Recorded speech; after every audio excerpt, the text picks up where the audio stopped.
Pozdrav ekipa! Danas ću pričati o napetosti u ramenima i vratu.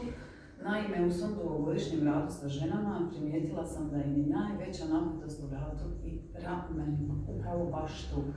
Bilo da je to za vrijeme vožnje, bilo da je to u svakodnevnim kućanskim obavezama, kompletan stres, sve se tu skuplja. Dijete će uletiti u more, ajme, opet potres, ajme, koliko je oboljelih od covida, ajme, sve se živo skuplja tu. No, to se može riješiti naravno vježbama istezanja i vježbama jačanja mišića trapezijus. U ovom videu ću vam pokazati vježbe istezanja s kojima možete sebi trenutačno olakšati bol, no to nije rješenje. Rješenje je vježbe za jačanje trapeza. Ako vam je stvarno učestala bol, prvo se javite fizioterapeutu, ali svakako pokušajte sa ovim vježbama. Pa krenimo. Stavit ćete jednu ruku tu, uhvatite se za vrat, idemo u stranu, udah, vrati, izdah. Ponoviti 10 puta, udah, vrati, izdah. Također idemo vrat prema naprijed,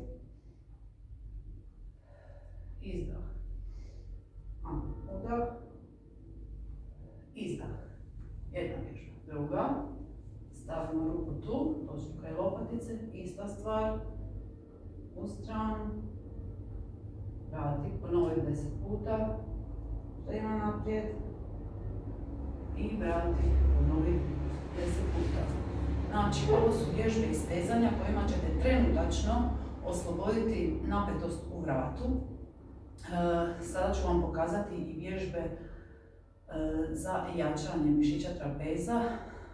Radit ćemo dvije vježbe. Prva vježba. Trbuh jako prema kralježnici. Tegni, udah, vrati, izdah. Udah, vrati, izdah. Vrati, izdah. Vrati, izdah. Vrati, izdah. Sljedeća vježba koju ćemo raditi, povlačenje girje, odnosno ruskog zvona, do prsa. I krenemo. Laktovi idu gore.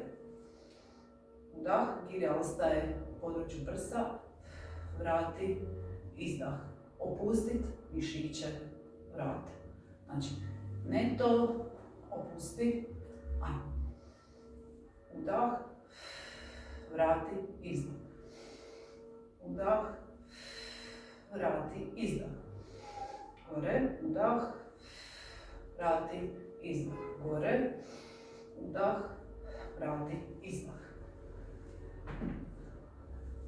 Također još jedna bitna stvar kod opuštanja mišića trapeza i vrata, to je svjesnost. Dakle, kad se uhvatite za vozilu da vozite ovako, opustite mišiće, opustite. Općenito kada žene krenu sa treningom, nakon tjedan dana već lagano postaju svjesne kako opustiti mišiće. Pazite na svoje zdravlje, no stres i vježbate. Ćao!